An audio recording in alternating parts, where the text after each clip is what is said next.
Hey guys, welcome back to my YouTube channel. So, what's going on in the world right now is very serious, and I hope you guys are staying indoors and not leaving the house or anything, because this is a very serious thing that's going on in the world right now. I have been staying in, and there's gonna be a lot more videos of stuff because I've actually put a routine and trying to, get my self-care higher up and do more self-care stuff. So that's what I've been doing. I also, if you guys haven't known, which I haven't really said this yet, but I am a huge horror fan. I love horror. My favorite has to be Nightmare on Elm Street, hands down, the original version. Freddy's one of my favorites out of anyone because he's such a good, I love Freddy. And, I just love it. So with what's going on, I've been watching a lot of horror movies. I actually got this. And I have two pencils, but this is what I've seen, what I've crossed out. And I even have some on the back page. Yeah, so I've seen a lot. And I don't even know what I'm going to talk about, so let's just gonna wing it. So, yeah. So, Braid is a 2009 film about these two girls that are runaways and wanted.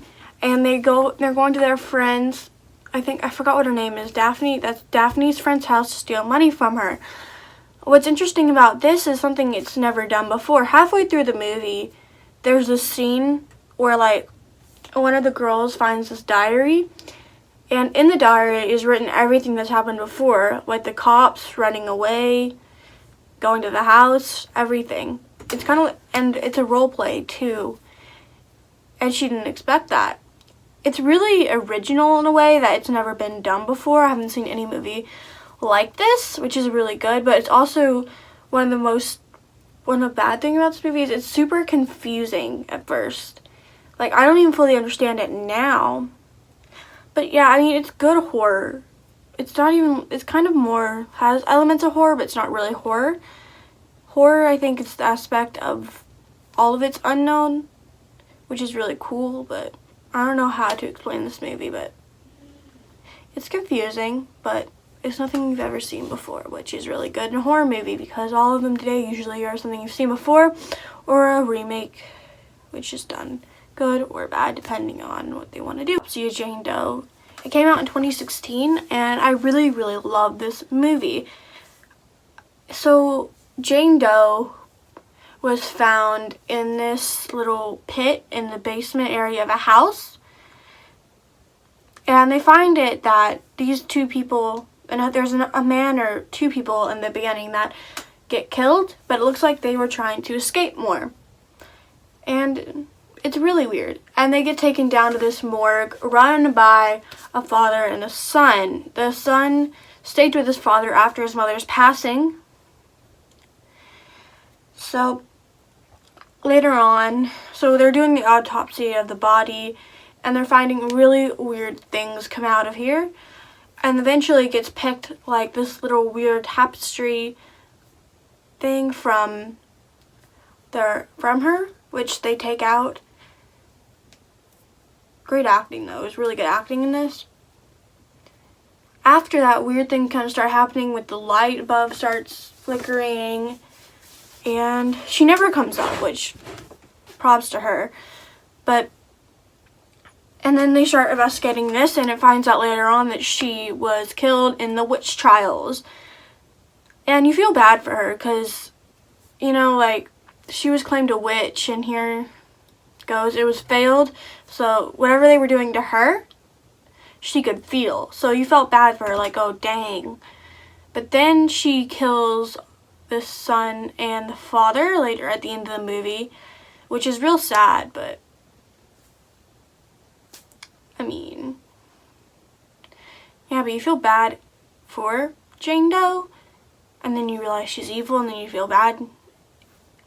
I don't know, I really loved it, and I liked that, made it seem like you felt bad for her, and then, it's really good. I loved this movie. There's actually that I just rewatched was Annabelle Comes Home, which is the third installment within the 3 Annabelle films.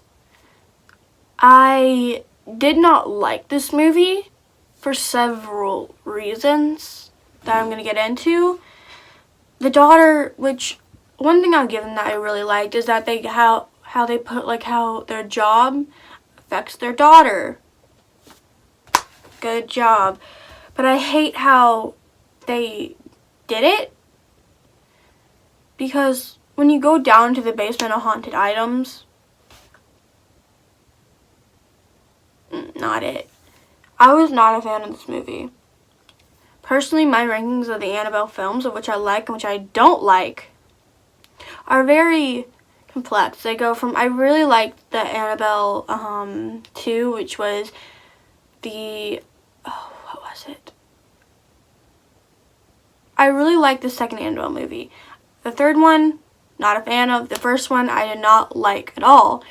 But the third one hit a nerve with me because I've never seen this. I don't like the characters at all.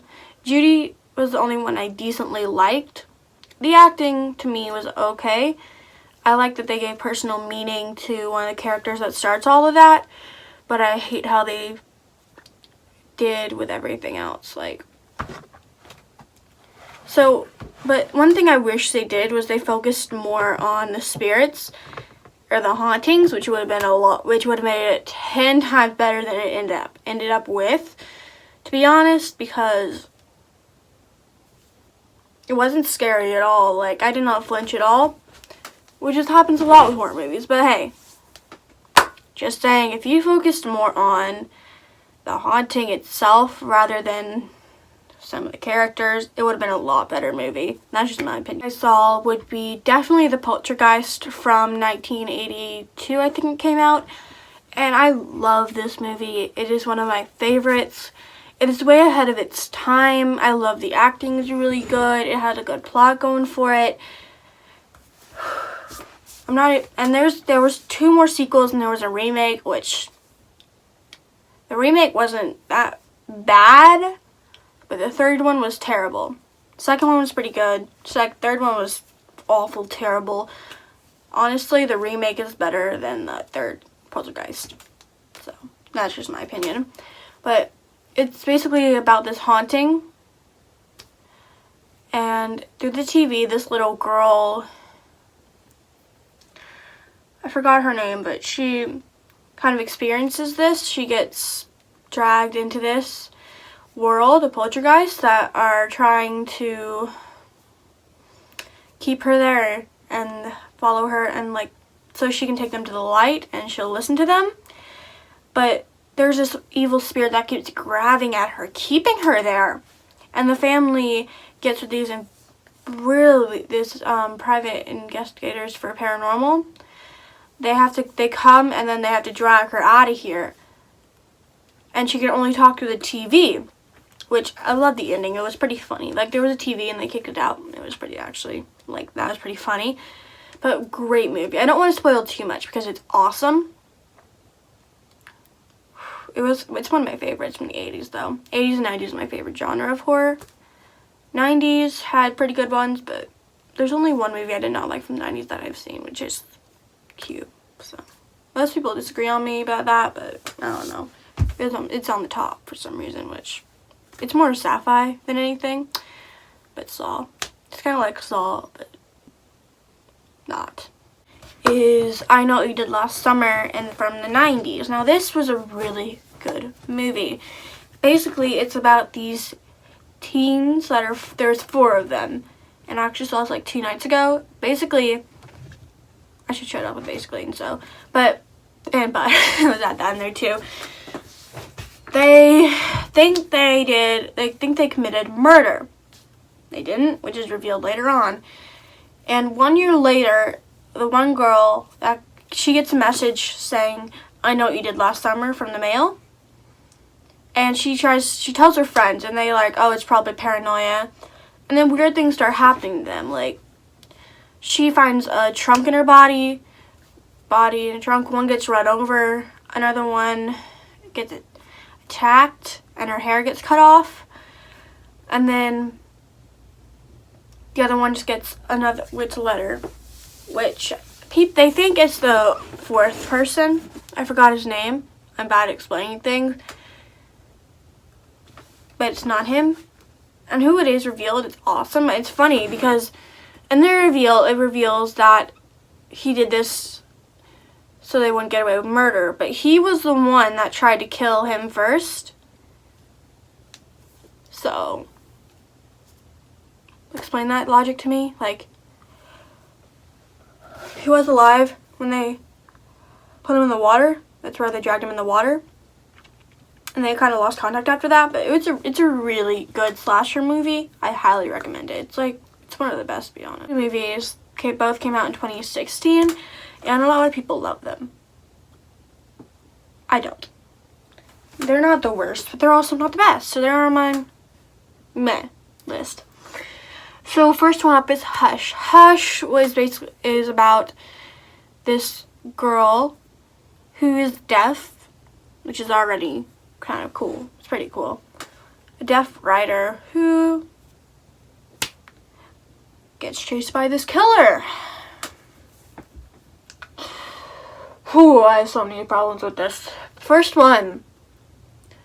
The girl gets murdered and she doesn't see. Okay. If you were deaf, I'm pretty sure you would hear someone go against your door that's really, really close to you. Pretty annoying. Second, she was kind of smart. God. But she didn't call 911. I get it. You could text 911. And she could have from the very start. But when she notices, the power does go off. I would also like to add that he kept texting her even though there was no Wi-Fi out, so obviously... Does she have cellular data? She could probably text 911 from that. Or, let's just say, she doesn't call for help till the very end. And she can still talk. She can still talk, okay? I'm just saying. She could have gotten help a lot sooner. I hate that about that. She can still talk, but yet she just... And then another problem, I like that they did something new, kind of original, but I hated how they did it. The plot itself was not the very best for me. Did not like that one bad either. But the killer or protagonist trying to go after her. Okay, that was kind of good. I liked how he kind of played cop against when the guy came for his girlfriend. But yeah, just overall did not like this movie very much. But I watched a second time, maybe, if there was nothing else, but no, did not like this very much. Lights Out is a movie about this girl whose mother is acting really strange, talks to the dark, and lights are mostly off in this house for a reason. Her brother experiences things that are weird, and she actually takes care of him later on because of this, and it was weird. Now, I actually really like this movie, but the main issue I actually had with this was the fact that it portrayed so much of something you've already seen. I've seen a lot of movies, like how they were trying to portray it, but it did a very good job. Now, one thing I did love about it was that they had the villain be someone from the mother's past. The mother went to a facility who is friends with this Sarah. I think her name is Sarah, and she was shot to death. And her only way of communicating through the world is through her mom, this girl's mom. And she does not like people taking things away from her mom. And her weakness is the dark, so she cannot see throughout the dark. And she wants to be this girl's friend over and over again. Her father gets killed. I think it's her father. I don't know if it's either her stepfather or her father gets killed because he was trying to help her find out about this. And the daughter goes through the files and finds out about this. So she does that. And the end is very They could have done a lot better with the end, I'm just saying. Because at the end, her mother killed herself to protect her daughter from all the demons and from this girl thing. But I'm just saying, like, you could have done that a lot better. More of, like, I was just saying, like, maybe a lot better ending. They could have done more of the ending, I'm just saying. The ending was kind of disappointing to me. That's why I didn't make it my top, because of the ending, very much. So, it plays out very well, and I like how they played it out with the dark and discovering everything, and out of there, it would have been really good. They just had to change the ending. People disagree with me on that? Go ahead. The ending wasn't the best. I'm just saying. That's the only thing stopping it from really good to me, because that was not the best ending they could do. With everything going on, like, let's just say the mother found someone to go apart. What if you did, like, something to get rid of that, and the girl came out of her? I'm just saying, a lot better ending. Think about it. So if you had someone like that lying down, right? What if you could get rid of her without killing the mother off? I'm just saying. It's possible, and it'd be a lot better ending. That's just my opinion, though. I wanted to include this one, so let me know if you guys want more videos like this, because I could do a lot more based on the movies I saw. But I wanted to include one from last year, kind of most recent one, and that was Us. Now, I loved Us. I highly recommend this movie. It's for free on demand right now. It was for me. I loved it. I just loved it. Us is about this family who goes to this remote family home from a girl's past, and they go there for a little vacation. But however, they get visited by a family who looks exactly like them. I love this movie so much. They're double dangers, which is really good. I love their double dangers. I like the tethers too. Like, they're really good. They're basically tethers people that are in their shadows. Well, let's skip forward to the end. Like, they have to fight off these tethers people, because the tethers go to the end is a failed government experiment. So they have to do whatever the people up above them do. Kind of like if we were doing there, that would be over there. The twist at the end, there was clues, but I was like, holy, ooh, that was good. Basically, it gets revealed that the main character that you see is a tether herself. Red was the real one. Red was the tether, but awesome twist. Did not see that coming. I did not pick up on the clues till then. It also connects with the Get Out movie, which was kind of connected to this, by Red. They're both movies are wearing red. If you point that out, it's very obvious. Kind of like, if you see it, see both, there's red in both. Which I guess they're connected. I'm not really sure. But great movie. I'm not going to spoil too much because it's honestly really good. I've never had seen a movie like this. Get Out was totally different. Love the movie. You guys should go see it if you haven't already, because it is awesome. Praise it forever. It is my favorite of all time. Nightmare on Elm Street from 1984. I love this movie. I love Freddy in this movie. This is my favorite of all time. First of all, he is iconic. Wonderful. Love this movie. If you haven't already and you're a horror fan, go watch it because it is awesome. Amazing. Freddy is really good. Nancy is really good. It's also the same place that they filmed Halloween from 1978. Love the movie. I have seen Friday the 13th, which was really good, but I'm not going to do it in this video because, yeah, I haven't seen anything else. But I've seen the first two in Elm Street, love them. But one's my favorite by far. No one can change my mind. And that is the lawnmower outside. Perfect timing. So yeah, I hope you guys like this video. Make sure you smash that like button, hit that subscribe button, and make sure to be tuned more because I'm posting a lot more videos while in quarantine. Hopefully I don't get in trouble for saying that on YouTube because, yeah, I'm doing a challenge 2 right now currently. Today was day 1 out of 30. And then I'm also doing another video right now, so make sure to stay tuned for that because there's going to be a lot more videos. And let me know if you guys want more horror movies videos because I love horror. I've seen the whole Chucky franchise, so I don't know if I want to do a video on that yet. So I'm doing that maybe in a week or two if I can't think of anything else. So I'll see you guys soon in the whole new video. Make sure you smash that like button, hit that subscribe button, polls over here if you guys want more horror and all my other past videos and stuff like that.